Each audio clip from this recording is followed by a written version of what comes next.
If you build it, DX will come. If you build it, DX will come.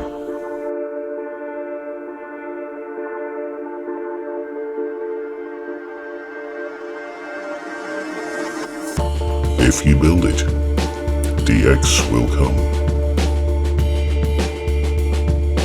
If you build it, DX will come. What does that even mean? Who keeps saying that? If you build it, DX will come. The Hamstick Commander. Yes, Sean. The Hamstick Commander. Genius.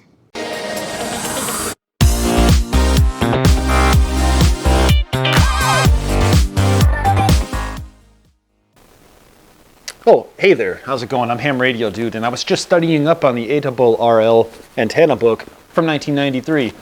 But recently I was also working on a project that involves hamsticks on top of a carbon fiber mast. So while I was working on everything, I realized, hey, all these hamsticks could probably make a good apartment antenna if there was a configuration for it. But I took the joys of a DX Commander and I used hamsticks. I present to you the Hamstick Commander. Let's go test it out, and then we're going to come back and talk about the build, the assembly, some of the problems I ran into, why this might be a good antenna for somebody in an apartment complex or in an attic situation, maybe even parks on the air. Hello? Yes, Sean. I am your father. Oh, come on, that's not even the right movie reference. All right, so here it is, the Hamstick Commander, and it's set up. I want to just explain a couple quick things, and we're going to try to hunt some parks on the air contacts from home. The first thing I want to start off with is the base plate. And the way the base plate was designed was multiple ideas went through my head.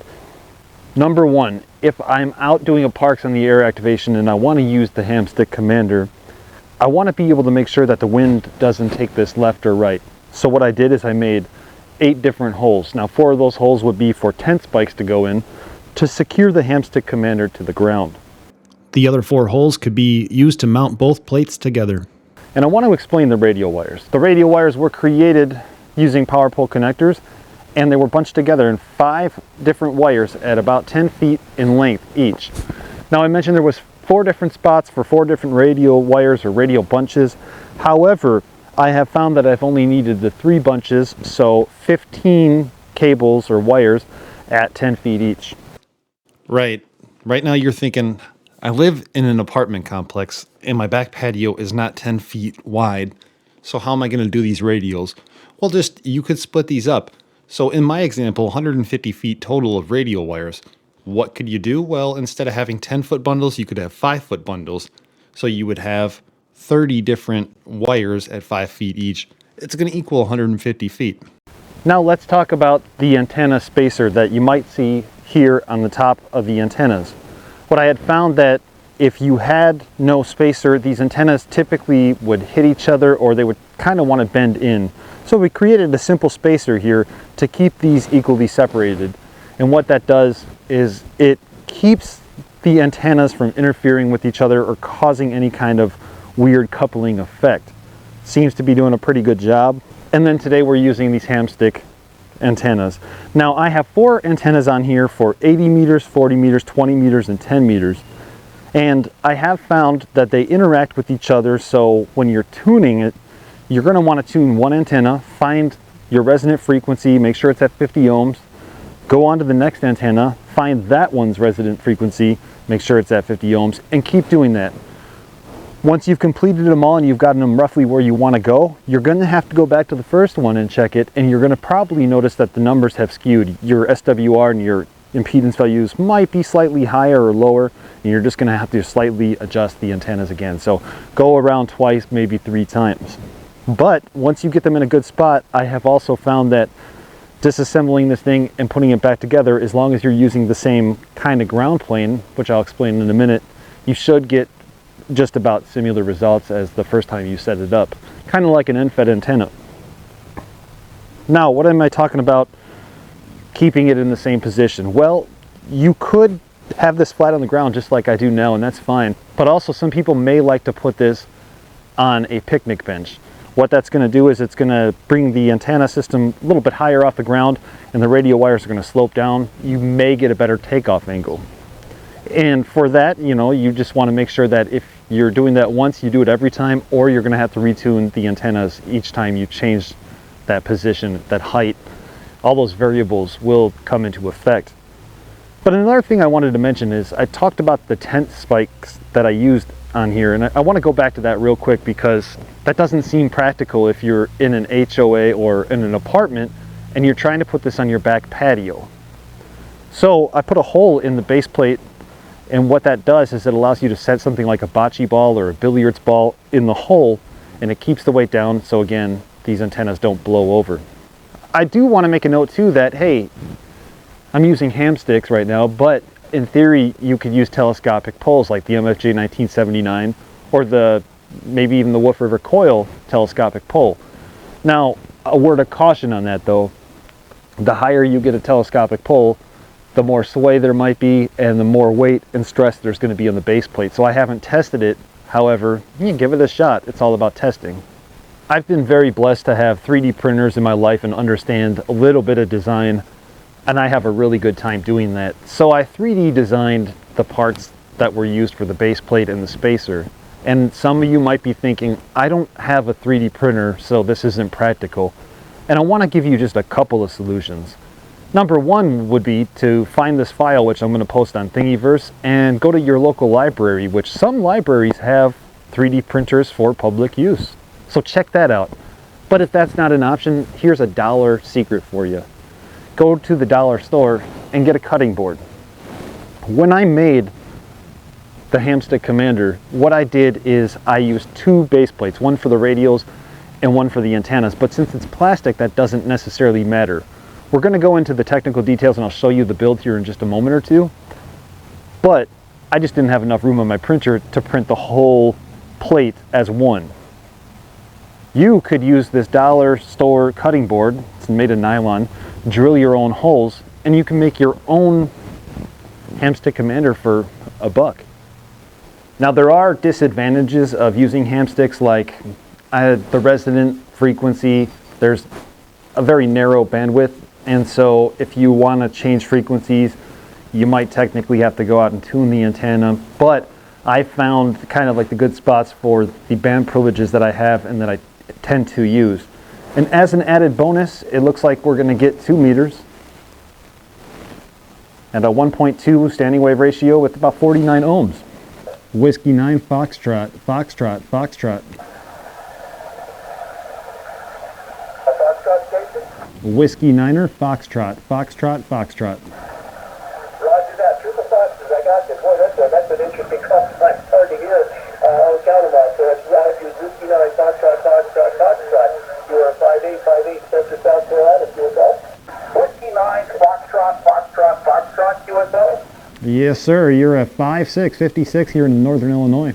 Yeah, Roger, Roger. Striker 2 peaking at 57 at Port Kilo 6988 QSL. Whiskey 9 Foxtrot, Foxtrot, Foxtrot, 5757 at the Kilo 7029.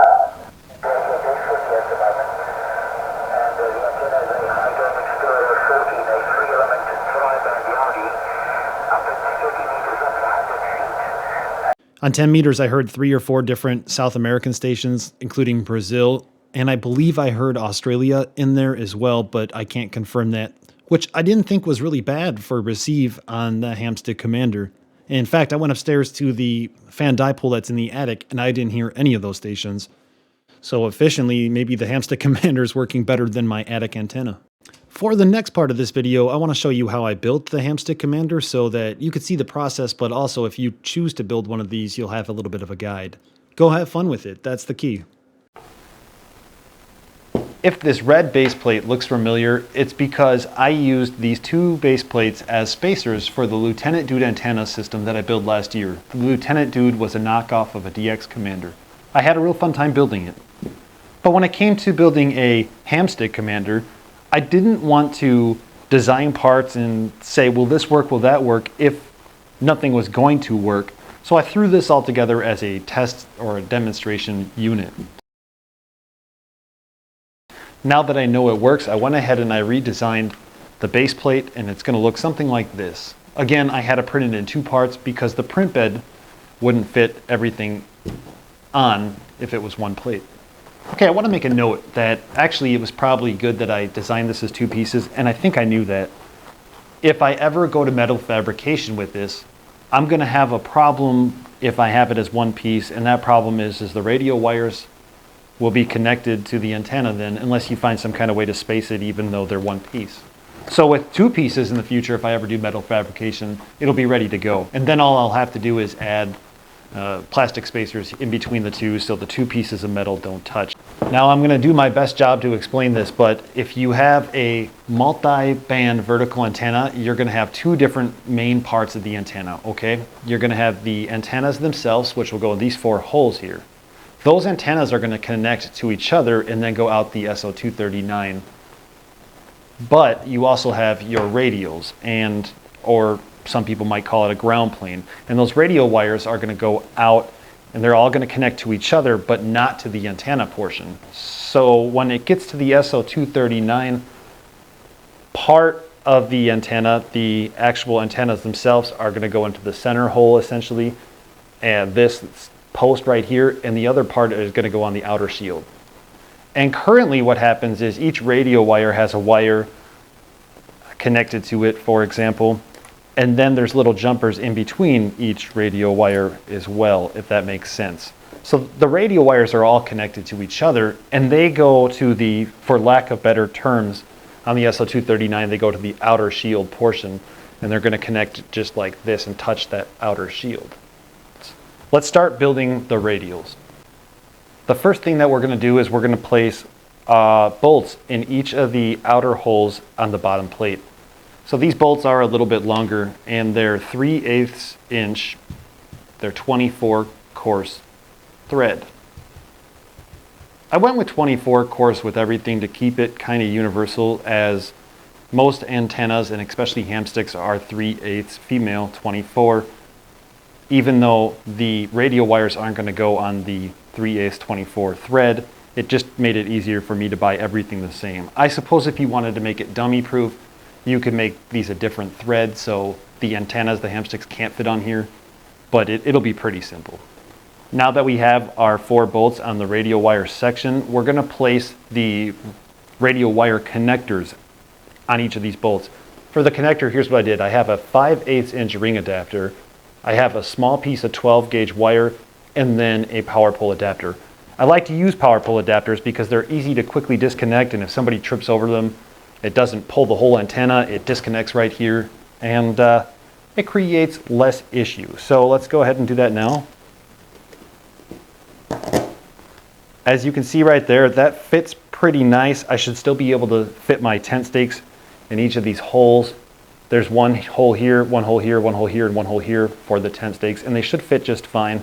But be careful if you're doing this, just that maybe one of these doesn't move a little bit, because you don't want to stab your radio wires with a tent stake.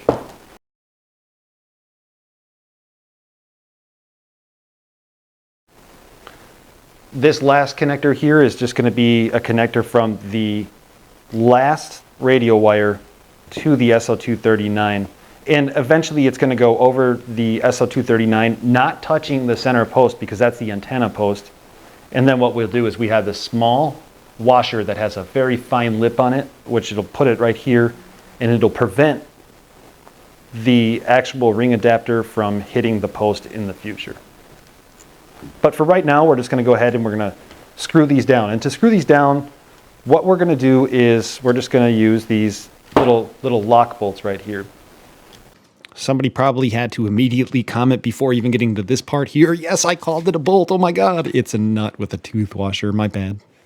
If you were going to use spade terminals here, and that would be the partially open terminal, you might slide these in, the spade terminals in above this bolt, and then tighten them with this wing nut. Again, it doesn't necessarily matter since I'm using ring adapters. And another thing I want to note here is these are actually heat shrink connectors right here. I just haven't heat shrink them yet. So I would probably heat shrink these before this became a permanent thing. If by chance you wanted this to sit a little higher off the ground, you could just add some spacers on the bottom here before putting the bolt on. I've done what I think is a good job on getting the radial wires into place. Again, if this was a metal plate, we wouldn't need to do any of this because what we're doing is we're creating a path for some kind of current to go through, essentially. Next, we're going to do our antenna portion. And the way this is going to go is we're going to have 3 different 3/8 inch 24 course bolts that are going to connect to these 3/8 24 female couplers, I believe they're called. And quite simply, it's just going to go through here and screw in. Now, I already noticed a problem, and I could rectify that now, but actually 2 problems. One, I don't have my lock washers, and I don't know where they went offhand. But also, this is way too big. These bolts here are way too big. So as you're going to see, the bolt is bigger than the actual coupler. That's not going to work. Back from the store, and I got 3/4 inch 3/8 24 course bolts, and we're going to go ahead and put these on. But I also thought of a couple more things.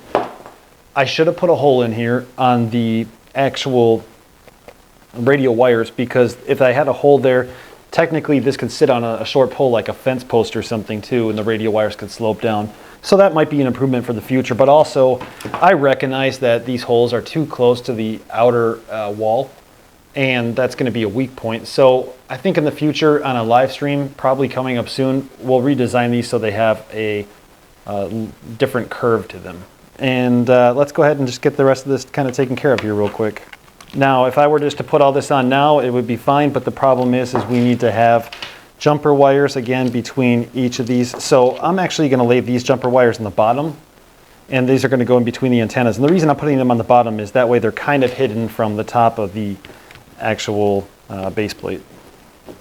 The box at Ace Hardware said that they were 3/4 inch 3/8 24 course thread, and these are probably 16 fine. So these actually won't work because they're not going to screw into the coupler correctly. That's why you want 24 courses. Most radio stuff, antenna stuff, is 24 course. To improvise for now, I went ahead and I put my jumper wire that goes in between the antennas. I put the bolt through the jumper ring terminal, and then I put it through the actual spacer, and then I put a nut on top that is self-locking here. And that should give us enough room here to put these on, with just enough room for our hamstick antennas. And it'll be close, but for the purpose of this tutorial, it's going to work out just fine. I will put a parts list below so you could make your own if you wish to do so. So on the back, once you're chained from each of the couplers, or what'll be the antenna connectors, you're going to go ahead and on the last one, that's where you're going to put in your SL239 or your elbow connector, your 90-degree or right angle connector. And to do that, the first thing you're going to want to do is kind of bring over your whole radial plate. And the reason for that is you're going to align everything so that your wire from the radial plate is pretty much right where your elbow connector is going to go. And you're going to want to fish that through first. Now, as I told you, I have a little bit of a spacer with a little lip on it to prevent this from hitting the top post of the SO239. We'll be able to test all this with a multimeter in just a moment to make sure that somehow the radials aren't shorted out to the antennas and vice versa. But before we do that, let's go ahead and put in a couple more bolts.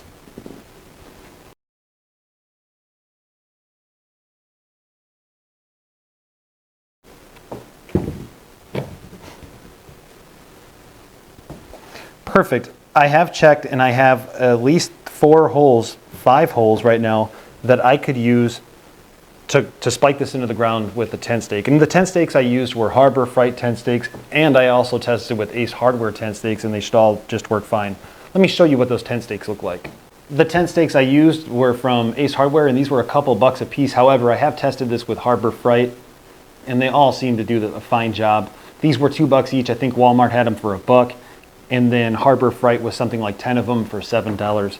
But anyway, all you're going to do when you want to spike this into the ground for stability is just make sure there's no obstructions, put it through, and it should lock into place. You see up here it can't go through, but then you could spike it into the ground. So very good. And finally, let's just go ahead and screw on a couple more nuts.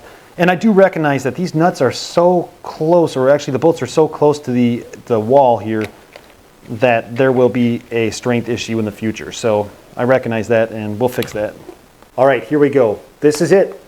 This is the base plate for the Hamstick Commander, and again, all the wires would be eliminated if we just had metal sheets.